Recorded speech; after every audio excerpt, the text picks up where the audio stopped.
Audio Jungle.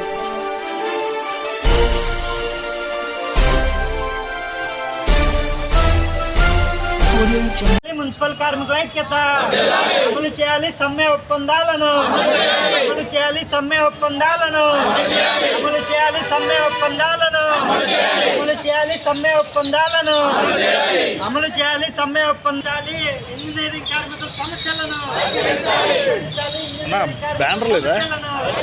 పరిష్కరించాలి జీవాధారంగా engineering కార్మికుల సమస్యలను పరిష్కరించాలి జీవాధారంగా ఇంజనీరింగ్ కార్మికుల పెంచాలి జీవాధారంగా జీతాలు పెంచాలి జీవాధారంగా జీతాలు పరిష్కరించాలి జీవాధారంగా సమస్యలను పరిష్కరించాలి జీవాధారంగా సమస్యలను అమలు చేయాలి సమ్మె సందర్భంలో చేసిన ఒప్పందాలను అమలు చేయాలి సమ్మె ఒప్పందాలను అమలు చేయాలి సమ్మె ఒప్పందాలను అమలు చేయాలి సమ్మె ఒప్పందాలను వర్ధిల్లాలి మున్సిపల్ కార్మికుల ఐక్యత వర్ధిల్లాలి మున్సిపల్ కార్మికుల ఐక్యత వర్ధిల్లాలి మున్సిపల్ కార్మికుల ఐక్యత వర్ధిల్లాలి మున్సిపల్ కార్మికుల ఐక్యత వర్ధిల్లాలి మున్సిపల్ కార్మికుల ఐక్యత. మంగళగిరి తాడేపల్లి మున్సిపల్ కార్పొరేషన్లో పనిచేస్తున్నటువంటి వివిధ రంగాల్లో పనిచేస్తున్నటువంటి మున్సిపల్ కార్మికులు అనేక సమస్యలు ఎదుర్కొంటూ ఉన్నారు. వాళ్ళకి ముఖ్యంగా గత ప్రభుత్వంలో గత సంవత్సరం సమ్మె ఆధారంగా ఏదైతే ప్రభుత్వం హామీ ఇచ్చిందో ఆ ఒప్పందాలని అమలు చేయాలి. అదేవిధంగా ఇంజనీరింగ్ కార్మికులు ఏదైతే జీవో ప్రభుత్వం విడుదల చేసిందో ఆ జీవో ఆధారంగా జీతాలు పెంచాలి. అదేవిధంగా కాంట్రాక్టు కార్మికులుగా చాలామంది కార్పొరేషన్లో పనిచేస్తూ ఉన్నారు, వాళ్ళందరినీ ఆప్కాస్ట్లో చేర్చాలి. అదేవిధంగా మున్సిపల్ కార్మికులకి చెప్పులు, సబ్బులు, నూనెలు వంటి ఏదైతే సేఫ్టీ యాక్ట్ ఉన్నాయో అవన్నీ ఇవ్వాలని చెప్పి ఈరోజు మున్సిపల్ కార్పొరేషన్ కార్యాలయం ఎదుట ధర్నా నిర్వహించడం జరుగుతూ ఉంది. ఈ సందర్భంగా సిఐటియు జిల్లా నాయకులు దుర్గారావు గారు ఈ కార్యక్రమంలో పాల్గొంటూ ఉన్నారు. వారిని మాట్లాడాల్సిందిగా కోరుతా ఉన్నాం. ఈరోజు రాష్ట్ర వ్యాప్తంగా మున్సిపల్ కార్పొరేషన్ కార్యాలయం ముందు, అదేవిధంగా మున్సిపల్ ఆఫీసుల ముందు AP municipal workers employees union CIT ఆధ్వర్యాన నిరసన కార్యక్రమం చేపడుతూ ఉన్నాం. ప్రధానంగా గత ప్రభుత్వంలో సమ్మె చేసినప్పుడు మున్సిపల్ కార్మికులకు ఆ ప్రభుత్వం ఒప్పందం చేసుకుంది. ఆ ఒప్పందాన్ని రాష్ట్ర ప్రభుత్వం కొత్తగా వచ్చినటువంటి చంద్రబాబు నాయుడు ప్రభుత్వం అమలు చేయడంలో తాత్సారం చేస్తూ ఉంది. ఇంతకంటే సిగ్గుచేటు అనే విషయం మరొకటి లేదు. గత ప్రభుత్వం చేసిన ఒప్పందాన్ని అమలు చేయడం ప్రభుత్వం బాధ్యత. ఆ ఒప్పందం ప్రకారం ఈ రోజున వెంటనే పారిశుద్ధ్యంలో మున్సిపల్ రంగంలో కార్పొరేషన్ రంగంలో ఉన్నటువంటి కార్మికులందరికీ కూడా కనీస వేతనం అమలు చేయాలి. ఎంత సిగ్గుచేటు అంటే ఈరోజు పెరుగుతున్న ధరలకు అనుగుణంగా వేతనాలు పెంచాలి. వేతనాలు పెంచకపోగా 12,000 రూపాయలు కూడా ఈ రోజున మున్సిపల్ కార్పొరేషన్లో పనిచేస్తూ ఉన్నారు. డ్రైవర్ల పరిస్థితి దారుణంగా ఉంది. ఈరోజు పారిశుద్ధ్య కార్మికులకి కొబ్బరి నూనె, సబ్బులు, చెప్పులు ఇచ్చారు. మీరు అయ్యా మేము అడుగుతూ ఉన్నాం, ఆ కొబ్బరి నూనె, సబ్బులు చూడండి వాసన వస్తూ ఉన్నాయి. నాసిరకం కొబ్బరి నూనె ఇచ్చారు. ఇంతకంటే సిగ్గు చూడని విషయం లేదని చెప్పేసి మేము తెలియజేస్తూ ఉన్నాం. అదేవిధంగా సంవత్సరాల తరబడి సబ్బులు ఆపారు. మీరు సంవత్సరాల తరబడి పారిశుద్ధ్య కార్మికులకి.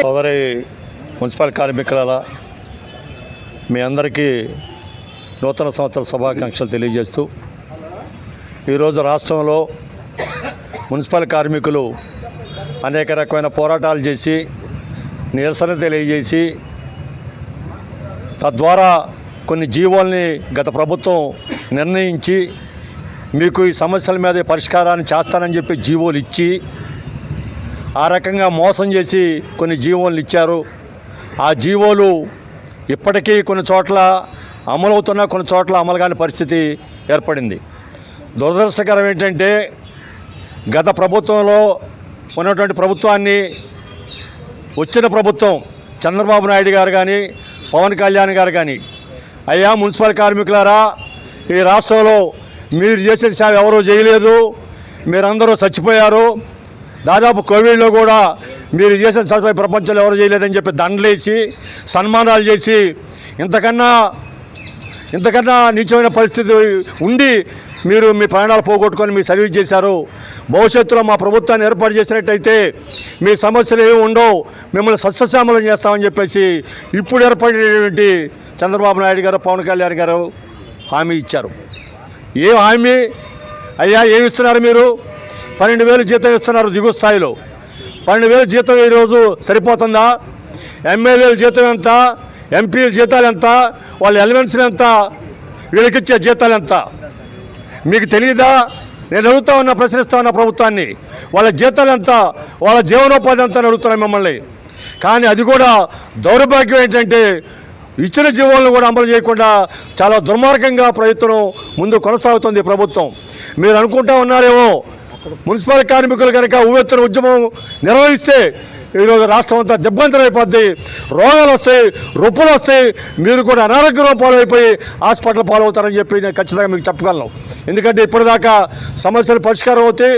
ప్రభుత్వం వచ్చింది, చంద్రబాబు నాయుడు గారు మాకు హామీ ఇచ్చారు, మన నియోజకవర్గంలో లోకేష్ గారు మనకు హామీ ఇచ్చాడు, ఈ సమస్యలు పరిష్కారం అవుతాయి అని చెప్పేసి భావిస్తున్న నేపథ్యంలో కానీ మీరు సమస్యలు పట్టించుకోవట్లేదు, జీవోలు ఇచ్చిన అమలు చేయట్లేదు, మీ వంతులు మీరు పోతా ఉన్నారు.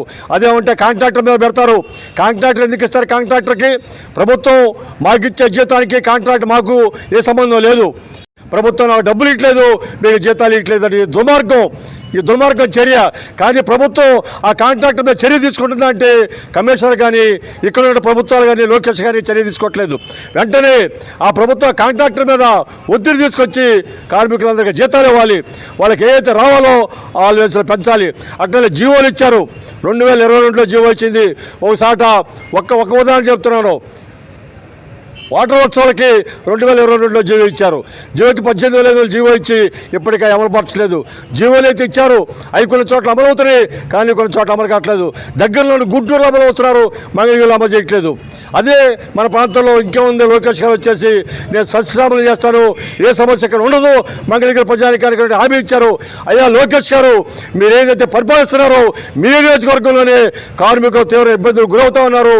శానిటేషన్ కార్మికులు తీవ్ర ఇబ్బంది పడుతున్నారు. రోజువారీ పనిచేసుకొని జీవించిన వాళ్ళు మీరు ఇచ్చే జీతాలు తెచ్చుకోలేక కాలుమనీలు తెచ్చుకొని అప్పులు చేసుకొని వాళ్ళ జీవితాలు కొనసాగిస్తూ ఉన్నారు. ఇది దుర్మార్గమైన చర్య. మీరు వెంబటే చర్యలు తీసుకొని వాళ్ళకి ఏదైతే రావాలో ఆ బెనిఫిట్స్ అన్ని ఇవ్వాలి. ఏదైతే జీవోల ప్రకారం జీతాలు ఉన్నాయో ఆ జీతాలు ఇవ్వాలి. లేకపోతే ఈ ఉద్యమాన్ని మరింత ఉధృతం చేస్తాం. రాబోయే కాలంలో ఈ సమస్య వెంటనే పరిష్కరించకపోతే ఉంపెత్తున ఈ మున్సిపల్ కార్యాలయాన్ని ముట్టడి చేసి మా సమస్య పరిష్కరించేంత వరకు ఇక్కడే కూర్చొని ఇక్కడే వండుకొని ఇక్కడే తింటామని చెప్పేసి అధికారులకి ఈ ప్రభుత్వానికి హెచ్చరిక చేస్తూ ఈ సమస్య వెంటనే పరిష్కారం చేయాలని చెప్పేసి కోరుతూ ఈ అవకాశం ఇచ్చే మున్సిపల్ కార్మిక వర్గానికి నాయకులకి ధన్యవాదాలు తెలియజేస్తా ఉన్నాను. మనం ఈరోజు మున్సిపల్ కార్మికుల సమస్యలు పరిష్కారం చేయాలని చెప్పి రాష్ట్ర వ్యాప్తంగా మున్సిపల్ కార్యాలయాల దగ్గర నిరసన ప్రదర్శనలు చేస్తున్నాం. ఇవేవో కొత్తగా అడుగుతున్నటువంటి కోరికలు కాదు, ఇవి కొత్తగా చేస్తున్నటువంటి డిమాండ్లు కూడా కాదు. గత ప్రభుత్వం ఇచ్చినటువంటి హామీలు, ఇచ్చినటువంటి జీవోలు అమలు జరపమని చెప్పి మనం అడుగుతున్నాం. ఇందులో ముఖ్యంగా ఇంజనీరింగ్ కార్మికులకి 2022లో ఒక జీవో ఇచ్చారు. Semi skilled, unskilled classification of work అనే పేరుతో వాళ్ళ జీతపత్యాలు నిర్ణయించాలి అని చెప్పేసి ఒక జీవో ఇచ్చారు. కానీ ఆ జీవోని ఈ రోజుకి కూడా అమలు జరపకుండా ఆ జీవోని చెత్తబుట్టలో వేసినట్టుగా కనపడుతున్నారు.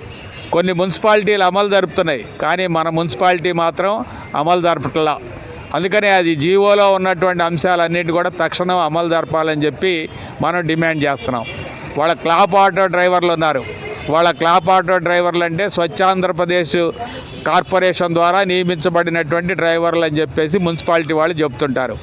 కానీ మున్సిపాలిటీ వాళ్ళు వాళ్ళకి జీతాలుగా బత్యాలన్నీ కూడా మున్సిపాలిటీ వాళ్ళే చెల్లిస్తారు స్వచ్ఛాంధ్రప్రదేశ్ కార్పొరేషన్ అటువంటి వాళ్ళు కాంట్రాక్టర్లను పెట్టి వీళ్ళని వేధింపులకు గురి చేస్తూ 2 నెలలకి 3 నెలలకు కూడా జీతాలు ఇవ్వకుండా వాళ్ళని ఇబ్బంది పెడతా ఉన్నారు. మేము అడుగుతున్నాం, స్వచ్ఛాంధ్రప్రదేశ్ కార్పొరేషన్కి చైర్మన్గా నియమించడానికేమో పోటీలు పడ్డారు తెలుగుదేశం వారు, జనసేన వారు, బీజేపీ వారు.